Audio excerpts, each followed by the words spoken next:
No. It hits you hard when someone just says no. It can make people react badly. But how do you say no when you don't want to take on lots of extra work, but you really want to avoid conflict? This video will show you the fine art of saying no. If you like this video, then don't forget to hit like and subscribe to keep updated on the new content that we release. My name's Andy Waterhouse. I'm the Presales Coach. Let's get started.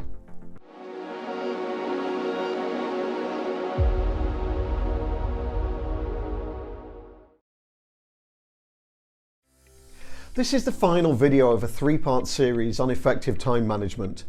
This session focuses on what could be claimed to be the major cause of our problems with managing time, our inability to say no. The previous two videos looked at what we do with our time, if we should be doing certain tasks, and then how we organise and optimise our time. However, none of this will make a lot of difference if we keep taking on too much work. Some people are very good at saying no, others not so good. But the issue is not just about saying no, it's about how to say no effectively. I've spoken a number of times about the challenges and stresses of being overworked, but the reality is, in my experience at least, the main issue that we face with being overworked is that we do not push back enough when we're asked to do more work. In our industry, we're focused on building solutions to problems, and so we have a mindset to help and get something done. However, we simply can't solve every single problem. We're so used to saying yes that we struggle to say no. There are many reasons for this. We don't want to offend the person, we don't want to be seen as creating problems, we want to help, or the person will cause a fuss if I say no, etc. The funny thing is that if this was a technology problem, we'd immediately diagnose the issue and tell the person that they need to stop accepting more work. But it isn't a technology problem. It's a mindset problem. In a busy team with a lot of work, time constraints on opportunities and potentially limited resources, these issues will always come up.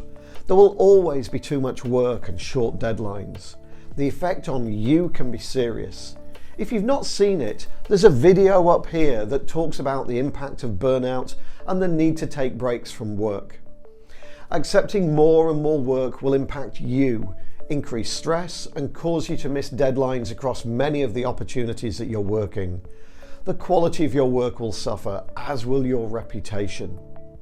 In some of the worst case scenarios, you could end up in hospital, and I've seen that happen. Being able to say no actually becomes an enabler, a superpower. It frees you from the constant threat of being overrun with work and puts you back in control of your deliverables, the quality of your work, and of course, your reputation. More importantly, it allows you to maintain the work-life ratio at the level that you want it to be and helps to drive your personal well-being. Those late-night worries about work start to ebb away because you're getting control of your work time back. The most successful people in business have recognized you need to focus your time and energy on the things that move you forward the most. Great leaders have to say no to good ideas, not because they won't work, but because they don't fit with the business priorities that have been set. But in some respects, the real power of learning to say no is more about learning how to say no. There are some people that will just give a clear and blunt no. But that can have a significant negative impact on the person making the request, and therefore the wider team. That's where the fine art of saying no comes in. Being able to say no also helps you to deal with the difficult situations in your personal life as well, but I'll leave that to you. The start of the journey to saying no is recognizing the mindset challenge of saying no. Many people just don't like saying no, and yet they instinctively know that they're harming themselves by accepting the request. The challenge is that they don't have a framework to help them to say no.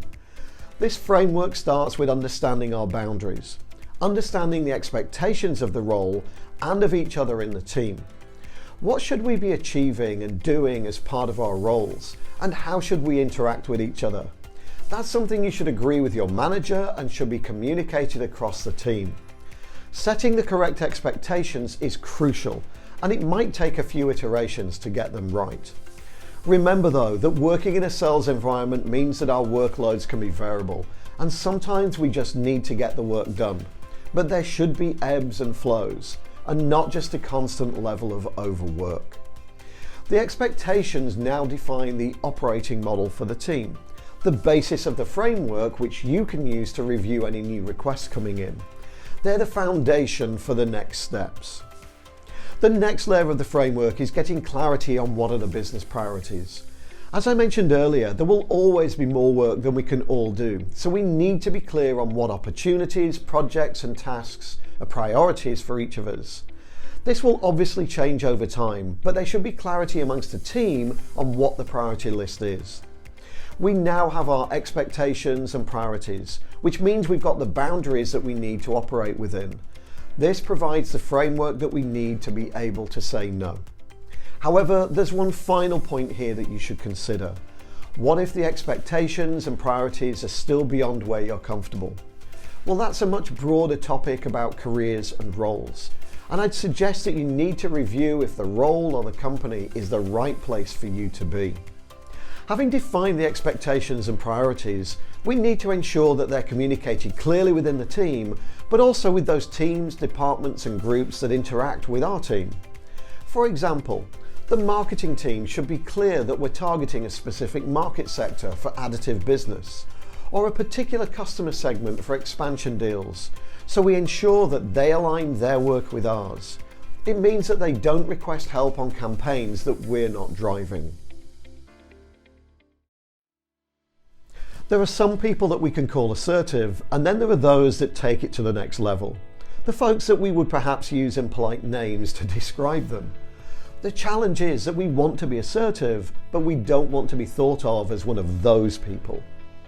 Most people want to be assertive, but also diplomatic, so that we don't cause disruption in the team.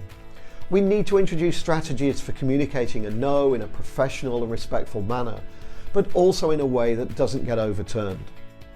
I'm sure that many of us have experienced a pushy account executive that says something like, "You need to drop what you're doing and just get this done right away." They might scream and shout to try and get their way. This is where the framework for the fine art of saying no kicks in. You need to mentally review where the request fits with the expectations and priorities. If it fits, then you need to have a calm conversation about the real priority of the request. That should be a standard process for an SE, but I'll come back to that shortly. If it does not fit, then it's time to say no. But here's the thing, it isn't you that's saying no, it's the expectations and priorities that have already been agreed with the manager and the team. It solves the mindset issue that we talked about earlier. You can use phrases like, "How am I supposed to do that when I've been tasked by my manager to do X?" Or, "I'm sorry, but I can't do that because I have to get Y delivered by Friday." The AE will push back, but stay firm. They already know that they've lost the discussion because you're using reason. The important point is that you use non-confrontational phrases that are based on what's already been agreed. But what if you are overworked and it fits with the priorities? That's where you apply the fine art of saying no to your manager. You can use the phrase like, "How am I supposed to do that when you ask me to do X?" Or, "Which of these two conflicting items would you prefer me to work on?" You turn the problem around and hand it straight back to the manager to resolve. Each of these approaches has an additional benefit in that it builds trust and stability in the team. Everyone knows that you'll deliver on your opportunity and project work with a level of quality that people expect from you. That's a great additional benefit. By the way, you can also use this approach with unreasonable demands from customers, but be careful. There can be consequences if you get it wrong. My advice would be to perfect the process internally first before you use it anywhere else. Like any new skill, you need to practice saying no, but you'll find that you can build your confidence to do so very quickly. You'll also start to notice that the number of overbearing requests will start to diminish as well, as the AEs start to learn that you'll not be a pushover where they can get you to do whatever they want you to do. You can use this process to handle meeting requests that conflict with existing bookings, requests that are outside the scope of your role or customer list, and especially requests that directly impact your personal life. I know of people that have been forced to take a work meeting while they're on vacation. Just keep thinking about the expectations and priorities and base your decisions there. The mindset to say no is one that we can develop.